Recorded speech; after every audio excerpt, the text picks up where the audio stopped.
Olá, pessoal, bem-vindos ao Despertos. Eu sou Cris de Pascoal e você está entrando em um programa onde o normal é ser desperto. Estou aqui com a escritora PhD Maria C. Pereira, já remida desse programa, e hoje nós vamos abordar sobre o número 666. Tudo bem, Maria? Como vai você? Olá, Cris. Olá a todos. É um prazer estar aqui com vocês após uma semaninha sem programa, mas eu estava muito enrolada com as aulas dos meus alunos do método da integração.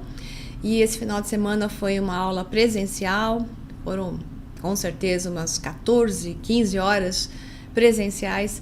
Então, para montar tudo isso, com todo carinho, a elaboração que eu faço, dá muito trabalho mesmo, e eu acabo ficando fora de órbita. Difícil de fazer programa gravado, porque gravar o pessoal não faz ideia, que também dá um maior trabalho para montar o cenário, para montar câmera, microfone, iluminação, produção, edição. O pessoal acha que essas faz um filminho aí. E tem que pesquisar também, né, pessoal? Então, realmente é um trabalho feito porque queremos, né, Cris? Eu e você queremos, mas é um trabalhão. E só para ter tanto trabalho, só tem um motivo pelo qual ele é feito. Porque nós amamos fazer isso. Certo, Cris? Então vamos lá. É com você agora. Maria, essa primeira pergunta vai parecer estranha devido ao título do programa, mas vamos lá, vai. Como o universo foi criado? Não é estranha não, Cris. Essa pergunta tem tudo a ver com o programa. Como o universo foi criado, vai explicar uma possível e lógica avaliação de por que o 666 é tão, digamos assim, mal interpretado devido a não só desconhecimento, mas também interesses que seja mal interpretado para que possa manipular a mente das pessoas, como tem sido feito desde os tempos em que as pessoas se tornaram, digamos, reféns dos donos do mundo, aqueles que dominam pelo poder e principalmente pelo poder financeiro, né? Então interessa muito pessoas adormecidas e submetidas ao medo. E é esse o objetivo primário do 666. Mas vamos então voltar aqui para a criação do universo. Como diz hoje a física unificada, e eu expliquei perfeitamente no evento Sinergia Quântica, que foi um dia inteiro, com explicações dentro da física teórica, mas chamada de física unificada, que é a física mais moderna que nós temos, onde unifica todos os pensamentos e outras áreas da ciência, fazendo com que a lógica e o maior esclarecimento entrem em ação, avaliando até o que eram as escritas místicas, esotéricas de civilizações antigas que nos deram a informação e que se perdeu no tempo, que conheciam, digamos, a origem das coisas e que se perdeu no tempo devido a essas civilizações acabarem desaparecendo e a informação com o seu conhecimento na totalidade acaba se perdendo. Então, no evento Sinergia Quântica, eu explico em detalhes a origem do universo, a origem da nossa realidade e como ela se manifesta na questão matemática, geométrica na nossa realidade. Por isso que eu vou fazer um resumão aqui, tá? E vou fazer o máximo para que vocês possam entender isso. O nosso universo surgiu de um outro universo, porque cada novo universo surge de um universo anterior. A imagem é como se fossem duas bexigas interligadas digamos, pela boca, onde é soprada essa bexiga. A questão é que o universo anterior sopra o universo posterior. E isso explica a teoria da física que diz sobre a expansão do universo constante, mas dentro da teoria da inflação. Nós temos que considerar que o universo está se expandindo, ok? Mas o que mais se leva em consideração hoje é a expansão do universo sob a forma da inflação. Então, constantemente, dentro do nosso universo, está entrando o sopro divino, que é aquilo que vem de outros universos para o nosso, através de buracos brancos. Então, a matéria do nosso universo sai para matéria, energia, a ressonância do nosso universo cria novos universos através de passar através dos buracos negros, e o nosso universo recebe através de buracos brancos. Então, o universo se origina, seja ele qual for, vamos considerar então aqui o nosso, através de um campo de energia universal que mantém toda a informação do universo anterior e a passa para o nosso. Então, nós nos transformamos por ressonância morfogênica. A nossa forma, a forma do nosso universo, não estou falando só dos nossos corpos físicos, estou falando da totalidade. As formas da matéria manifesta no nosso universo vêm de outro universo. E essa informação vem da energia que passa para o nosso através dessa bexiga soprada de outro universo. Quem carrega a informação e se incha numa projeção holofractal é o próton. Então, isso já está aceito dentro da física unificada. Um próton carrega toda a informação do vácuo, né? Ele carrega a informação da massa do universo. Então, ele tem a compactação da massa do universo, a informação. Então, através dele, ele se incha e tem toda a informação do universo anterior. Então, é incrível que a imagem e semelhança do universo anterior, o nosso se forma, inclusive os nossos corpinhos, por ressonância morfogênica. Então, o que envolve essa formação, então, é energia, que através dos seus vetores de equilíbrio, são flechas que vão criar formas ainda não na fisicalidade, tá? Então, a energia sempre espiralando na forma de vórtices, no ponto onde a matéria vai ser criada, se formam os vórtices de energia. Nesses vórtices de energia, entenda como toros energéticas, ou espirais, que é uma parte da torus que você não vê, digamos assim, mas a espiral envolve o processo da torus divina. Então, esse processo de energia que entra e sai através de um buraco negro é um processo da torus universal, que é esse mecanismo que vocês estão enxergando aí, energeticamente falando, que vai manifestar a matéria através dos seus vetores de equilíbrio.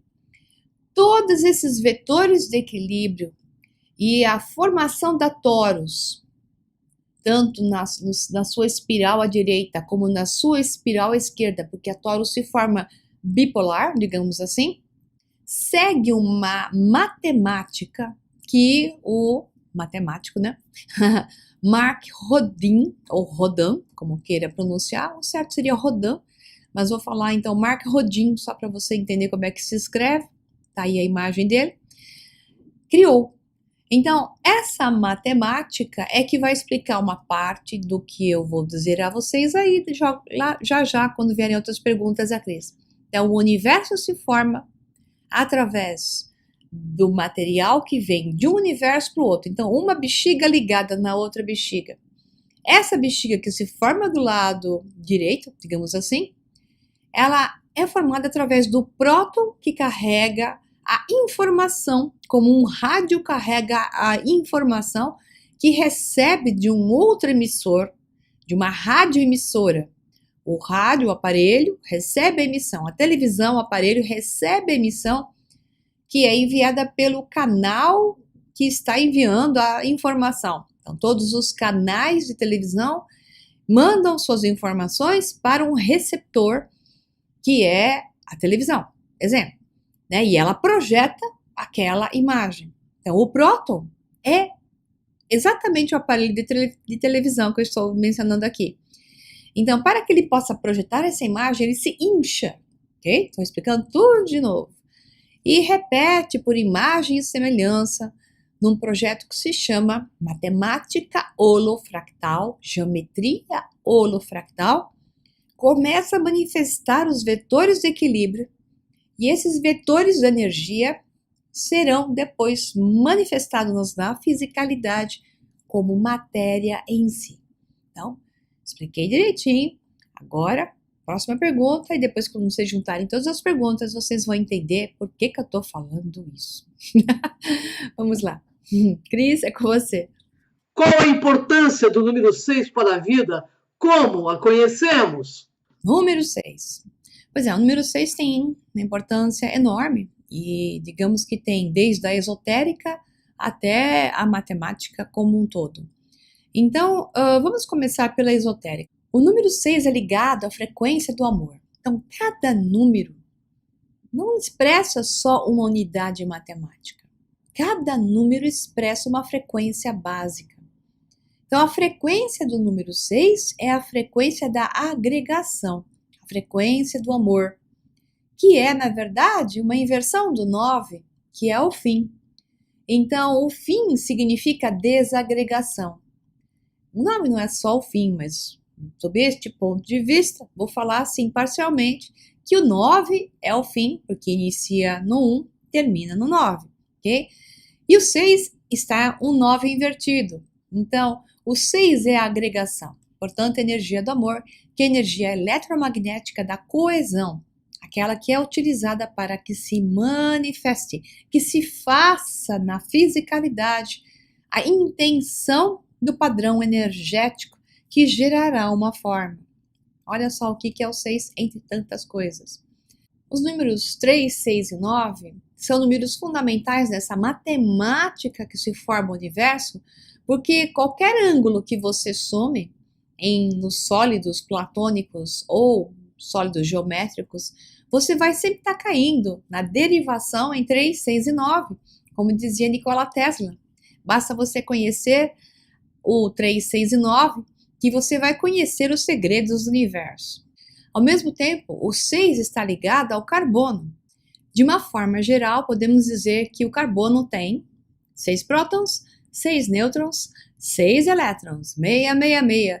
E nós somos compostos, somos unidades de carbono, basicamente, mudando, né? Agora, sendo no processo de evolução de espécie e de evolução de frequência na Terra, aumentando a nossa quantidade de silício, então, para poder conduzir mais energia, maiores padrões frequenciais e poder estocar mais informação, poder guardar, ancorar mais informação, coisa que nosso corpinho é extremamente limitado, por isso que nós não conseguimos alcançar outras dimensões ou realidades de frequências mais altas, mesmo em estados alterados de consciência, e se alcançado em estados alterados de consciência, não conseguimos processar a informação que vem de lá, porque o nosso computador não tem HD nem processador suficiente para isso. Então, nós somos basicamente 666, 6 carbono com 6 prótons, 6 elétrons e 6 nêutrons. Então, essa é uma explicação dentro do mundo da química para o 666. Agora, dentro da geometria universal, da Vortex Mathematics, como se fala, né? Matemática de vórtices, nós temos novamente o Marc Rodin, como queira chamar, e ele tem toda uma matemática onde ele calcula o seguinte: a torus tem 7 níveis, 7 camadas. A matemática que se liga a torus é uma matemática de multiplicação, adição e subtração. Então, nesse processo todo, você entra na matemática, que eu não vou ficar explicando isso aqui para vocês, mas quem quiser tem vídeos de matemáticos explicando o que se chama de Vortex Mathematics, né? Matemática de vórtices, até tem vídeo em espanhol, que até coincidentemente uma aluna hoje do Método da Integração me perguntou o assunto e ela achou esse vídeo, porque eu falei do Marc Rodin para ela, e coincidentemente ela achou esse vídeo que eu ia citar. aqui para vocês no vídeo, foi muito interessante, sincronicidades. Então, num desses vídeos existe um matemático que explica claramente que nesses processos de multiplicação, em cada um dos níveis da torus, cada uma dessas camadas, você, nesse processo, vai encontrar a matemática da multiplicação, encontrando camadas desde 1, 1, 1, 2, 2, 2, 3, 3, 3, então são 333. Os níveis da torus se multiplicam dessa forma, então existe essa matemática. E o que a gente fala quando você começa a visualizar números? Pessoas falam assim, eu tô vendo 33, ou eu tô vendo 333 para tudo que é lado. Ah, eu tô vendo 777 para tudo que é lado. O que está acontecendo com você é que porque você está conectado no seu campo vibracional, você entrou no vórtice, como costuma dizer Esther Hicks, que é muito simpática, ela diz, entre no vórtice, para dizer que você está alinhado com o seu eu superior, na corrente certa, vibrando adequadamente. Então, quando você está alinhado, você está no centro do vórtice, você está do vórtice, que é em português, vortex, que é em inglês, que você está, então, neutro no centro e ligado com o alinhamento entre mente superior, mente inferior e o seu coração. É nesse momento que as sincronicidades acontecem. E é nesse momento que você está na Matrix. Você vê o tecido da Matrix, você vê a matemática da Matrix. E esses números aparecem porque eles fazem parte exatamente do tecido que configura a Matrix, que configura essa matemática dessa projeção, desse projeto incrível produzido através de uma ressonância e intenção da mente superior para experienciar uma fração dela mesma separada, como se fosse separada, para que possa perceber mais e mais de si mesma. Maria, existe uma explicação diretamente matemática para este conceito? Tem uma outra forma muito interessante para nós avaliarmos aqui. Então, me acompanhem, que eu vou ter que projetar um pouquinho aqui para vocês, imagens, para vocês poderem entender melhor. Na geometria cósmica, temos a perfeição geométrica, que se chama, então, de número de ouro, golden ratio, fração áurea, como queira chamar, que é o Φ, PHI, P maiúsculo, HI minúsculo, que é 1,61803 e por aí adiante. Então, esse é o número mais resumido. Esse número ele foi amplamente empregado por grandes pintores, como Leonardo da Vinci, arquitetos e construtores ao longo da história do homem, pelos egípcios que construíram as pirâmides e tudo que eles faziam, desde as suas esculturas até os seus objetos sagrados ou tecnológicos, seguindo a fração áurea, que tem a ver até com a ressonância com o som. A tecnologia do som se serve da fração áurea com perfeição para gerar ressonância e por aí vai. Então, matematicamente, nós podemos dizer que o universo tende a estar em coerência e tende a estar, quando coeso, equilibrado, para o padrão da fração áurea. É por isso que nós consideramos que ela é o número da beleza. Só que a fração áurea, ela é composta por duas metades. A metade positiva, a metade negativa. Pois é. Vamos analisar isso aqui, eu vou então contar uma parte para vocês. Então, matematicamente, podemos avaliar o número 1,61803 como sendo um número onde as duas polaridades estão presentes, como eu falei, o que lhe confere a completeza da criação das formas. Portanto, vamos fazer uma matemática aqui. Dividindo-se ao meio, teríamos polaridade positiva e negativa, menos 0,80, 90, 15, que é a metade com polaridade negativa, e mais polaridade positiva, 0,80, 90, 15. É só dividir o número de ouro em 2 e dei uma polaridade positiva e uma negativa. Considerando-se o número 666 como representante desta polaridade negativa, matematicamente vamos aplicar aquilo que se chama de cálculo de seno seno de 666, que é igual, olha só, a menos 80, 90, 16, 994. Onde nós chegamos, pessoal? Nós chegamos à metade da fração áurea, que é o seno de 666. Portanto, seno de 666 vezes 2, para tirar a negatividade dele, eu coloco 2 negativo, igual a 1,61803. Ou seja, o 666 é a expressão dentro da gemátria, digamos até hebraica, que é a numerologia hebraica, é a expressão da matemática da polaridade negativa dentro da completeza. Mas o completo é como o yin e yang, tem polaridade positiva e negativa. Portanto, o número de ouro, a fração áurea, o número da beleza, da forma perfeita, contém a polaridade negativa, que nada mais é do que em gematria, que é o som correto, que é a numerologia antiga, que depois os hebreus carregaram para eles, os judeus continuaram praticando no seu alfabeto numerológico, né? Se dá ao 666. Pois, então, 666 é a polaridade invertida daquilo que representa a nossa realidade. A nossa realidade não existe sem a polaridade negativa. E a beleza da nossa realidade é equilibrar as forças para construir a partir desse equilíbrio uma terceira força. E esta terceira força é uma força totalmente nova. Quando as duas partes se juntam em total harmonia, não há mais bem, não há mais mal. Há apenas uma nova realidade, uma nova coisa que desperta. Eu vou fazer uma analogia aqui para vocês que vai soar esquisita, mas é assim que vocês têm que entender o que é negativo quando se funde com o positivo e se torna sinergicamente um terceiro, que não é mais o primeiro, tampouco o segundo, tá? Então isso aqui é da química. Vamos lá. Cloro é um gás mortal. Se você cheirar o cloro, você morre. Em alta concentração, corrói todas as suas mucosas, né?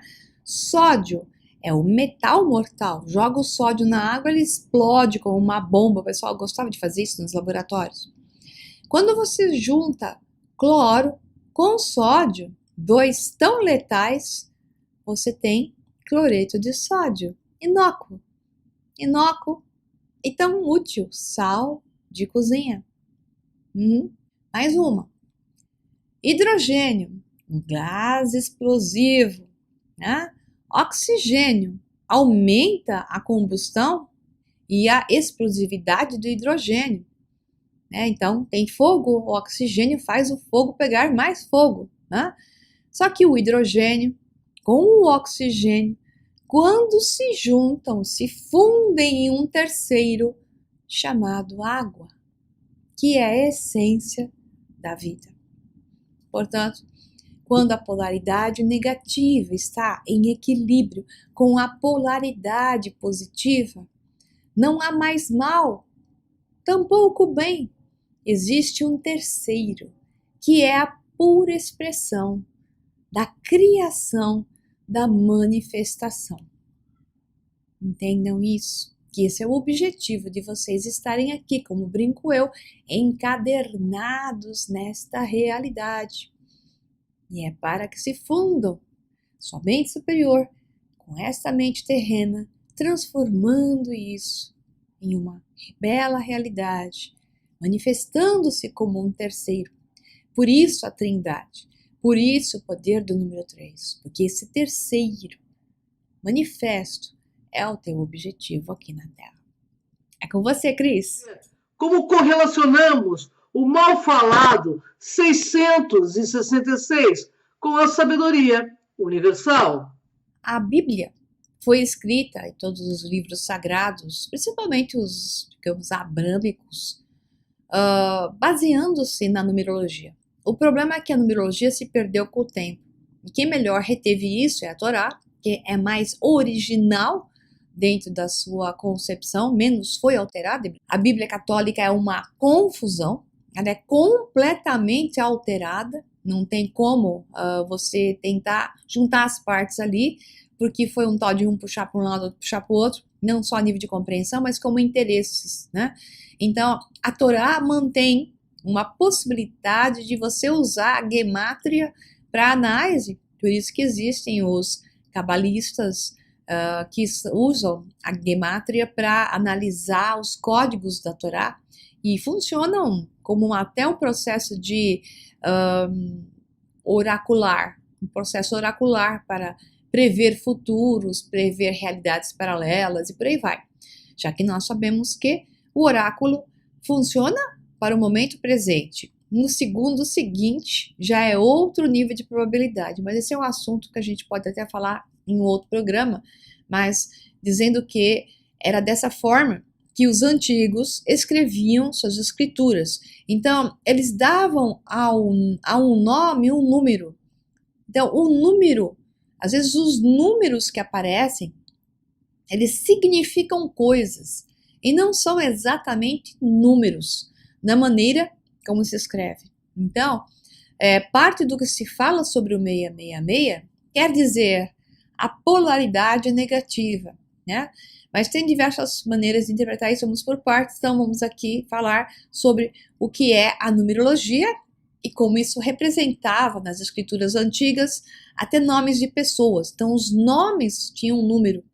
O número era o significado e não o nome em si. Então, representava a pessoa pelas suas qualidades, atributos ou até funções, ok?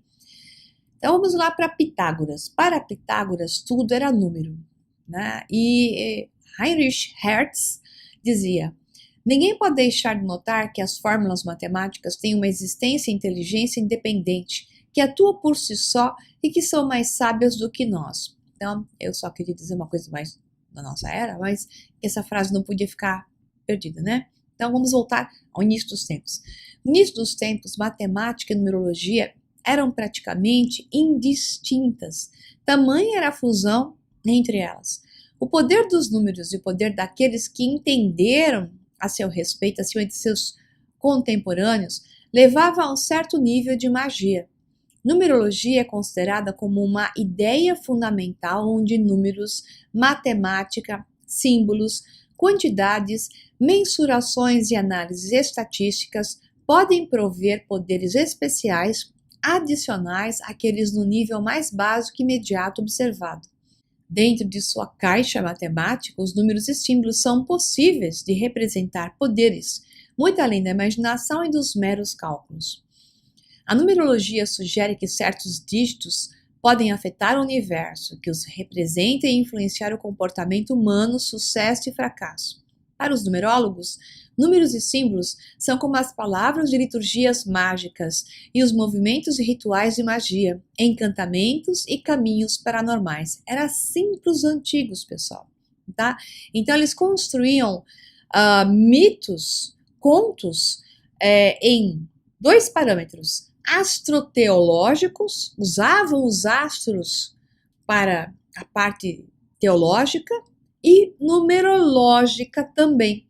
Usavam a numerologia, que para os judeus então se chamava gemátria, e a astroteologia, que era a criação de acordo com a cosmogonia astrológica, digamos assim, tá? Eles também, os números para eles, têm o poder de prever potencialidades de ocorrência. E como eu falei, então eles usavam como um oráculo, a nível oracular. Aí vale a pena falar sobre a diferença entre gemátria e numerologia, já que elas se cruzam, porque o número representa algo, né? Mas tem uma diferençazinha aí, então vamos lá. Então eu vou comparar agora a gemátria dos hebreus, judeus, depois, que originalmente essa numerologia era caldeia, então da antiga Mesopotâmia, ali Iraque, já que a Mesopotâmia era mais para cima, a caldeia era mais para baixo, mas na região do Iraque, quando os judeus saíram do cativeiro, ali imposto por Nabucodonosor, migraram de volta para digamos, a Palestina e outras terras, o que aconteceu é que eles levaram esse conhecimento e o incorporaram à sua própria língua, parecendo que era deles, mas não, era caldeu. De qualquer forma, eles hoje são os que preservaram isso e o aplicam dentro daquilo que se fala na sua cabala, tá? Então, nós vamos comparar isso com a numerologia pitagórica. Então, a cabala se divide em várias disciplinas e técnicas. A gemátria é uma das técnicas pela qual se somam as letras de uma palavra ou nome em hebraico para extrair um número que a represente. Termos ou nomes com os mesmos números finais seriam correlatos. Falando da maneira bem simplista, podemos dizer que a gemátria é a forma judaica, mística, hebraica, cabalística de numerologia, a qual só faz sentido se aplicado ao alfabeto hebraico e que permeou toda a Torá. Por isso ela é usada de forma oracular, porque os seus códigos numéricos são ali representados. Cada nome de pessoa está ligado ao número. Então essas pessoas são representadas por números e às vezes números que fazem uma frequência representam um padrão em si. São dados nomes em função do padrão em si, tipo Salvador, tipo aquele que veio para salvar, essas coisas assim. Então, isso tem um número na gematria hebraica, desculpe o termo, acho que é gematria. O interessante é que, para os antigos, isso era sagrado, né? Era uma numerologia sagrada. E se você vê no Apocalipse, que é um livro que surgiu posteriormente, dito, referenciado como sendo de João, né? Que era o livro da revelação, então Apocalipse 13, 18. Interessante que 13 é um número sagrado. Foi colocado propositalmente. E 13 é e sempre foi um número sagrado para os povos pagãos. Então, ao dar 13, novamente salienta a influência da Igreja Católica, invertendo as informações e apoderando-se daquilo que não lhes pertence, invertendo o seu significado. Então, 13 é o número da deusa, 13 é o número da criação.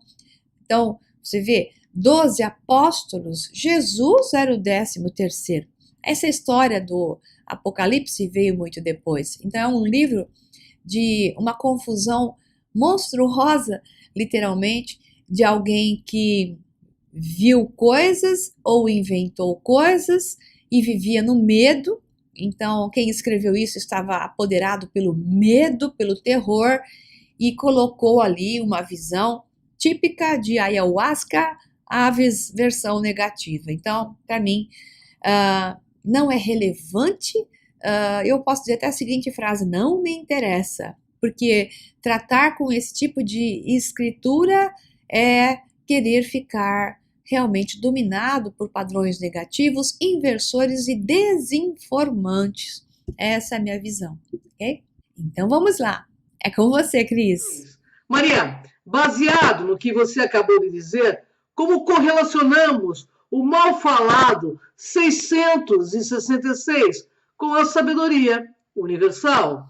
Então, Cris, é o que eu expliquei há pouco, né, quando eu falei que, na verdade, o 666 é a polaridade presente, necessária, para a fusão com a polaridade negativa, positiva, para se tornar o terceiro, que então salta, que gera um salto quântico. E é por isso mesmo que eu digo para os meus alunos no método de integração, que não é fugindo daqui que se chega a algum lugar. Muito pelo contrário, é através daqui que se chega a um nível mais alto. Você tem que utilizar essa realidade, fundir-se com ela para dar o salto. Então não é fugindo que você vai resolver, é jogando esse jogo maravilhoso que está na sua frente, aprendendo tudo que está aqui, fazendo o seu maior, habilitando-se e capacitando-se, associando tudo, a nada segregando.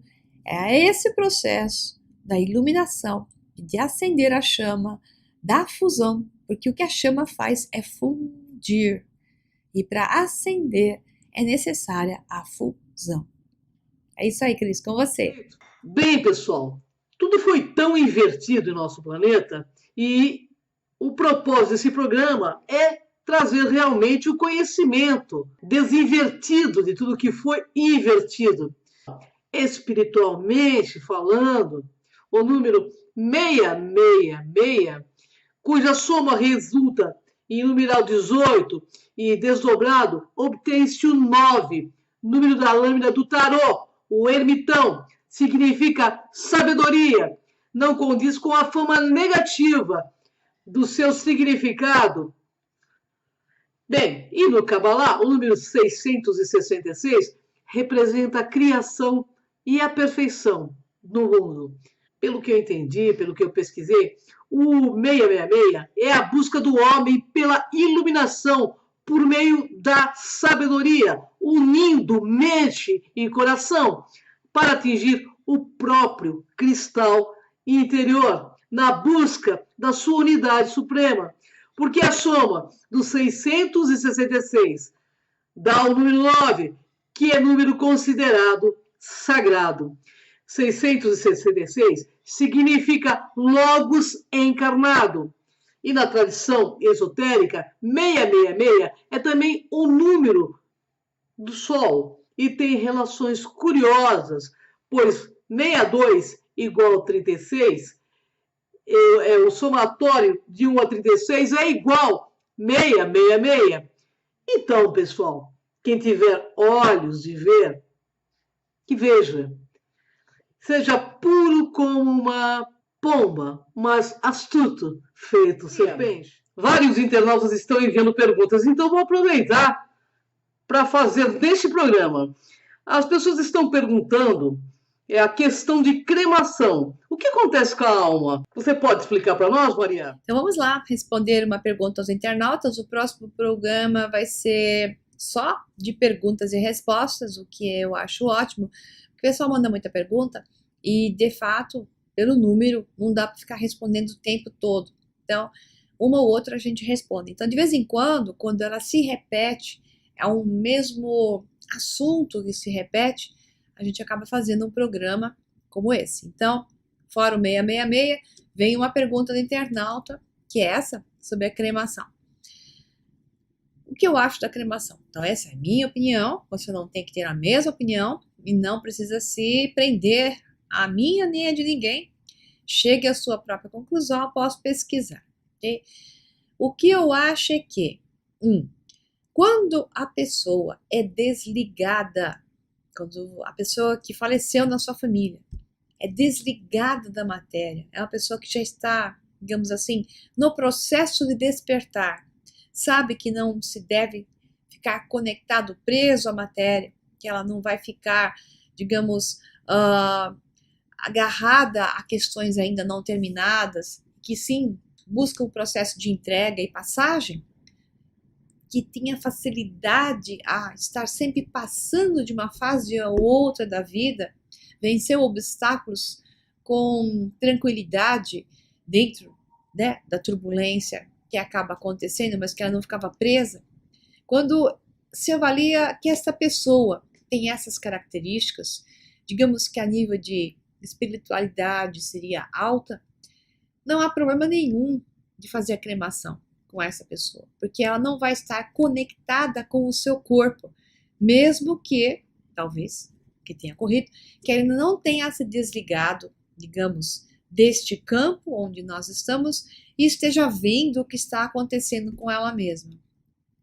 A questão da cremação é que dos Estados Unidos leva 3 dias, por sinal, eu acho muito correto isso, é a questão de que a pessoa que possa ter morrido ou por um ato traumático, né, e a pessoa que faleceu de corpo, mas não de ser, porque nós não morremos, nós somos imortais, que está confusa pelo que aconteceu, pode ver o seu corpo sendo destruído e criar um grande engrama emocional, um grande padrão de choque físico, emocional, mental, digamos assim, por estar perdendo o seu corpo físico. Isso pode piorar a situação dela de, digamos, ir para onde precisa ir e seguir o seu processo de vida na não fisicalidade em outros níveis, até que, teoricamente, seguindo uma versão espírita, que não é bem a minha, mas vou só usar o exemplo, tenha que voltar, né, e se veja predisposta para isso com maior facilidade, com menos padrões emocionais que aprendam, né? Então, assim, nos Estados Unidos, tanto o enterro como o crematório leva, em média, 3 dias, o que é muito correto. Aqui no Brasil, faleceu, eles já querem enterrar, né? Ou cremar, porque tem que ser barato, né? Tudo aqui tem que ser barato e feito de qualquer jeito. O dar mais tempo tem a ver até com a questão da catalepsia, que quando não bem diagnosticada a morte, né? Se considera a morte, a pessoa pode retornar dentro de algumas horas ou até dias, e isso faz com que a pessoa se encontre ali já no caixão ou tenha sido cremada viva, né? Então eu concordo com a questão dos 3 dias. Infelizmente, neste país, isso não é feito. Então, a cremação deveria levar 3 dias antes de ser cremado o corpo. Mas, como não é, para você julgar adequado no seu parente querido que faleceu, julgue pelos aspectos que eu disse. Veja se esta pessoa tem uma espiritualidade, um desprendimento da fisicalidade, tamanho que, por mais que tenha sido traumático ou natural a sua morte, ela não fique presa aqui e veja um processo que pode causar ainda mais transtornos na pós-vida, nesta pós-vida, ok? Apenas esse é o ponto que há a considerar. Se for uma pessoa como eu, por exemplo, pode cremar, porque eu não vou ficar agarrada no meu corpinho, tá bom? Beijos para vocês, abraços e até o próximo Despertos. É com você, Cris. Tchau, tchau. Gratidão, pessoal. Até o próximo Desperto.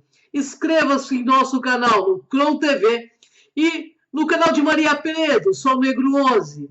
Gratidão a você, gratidão a Maria Peredo. Até o próximo Despertos.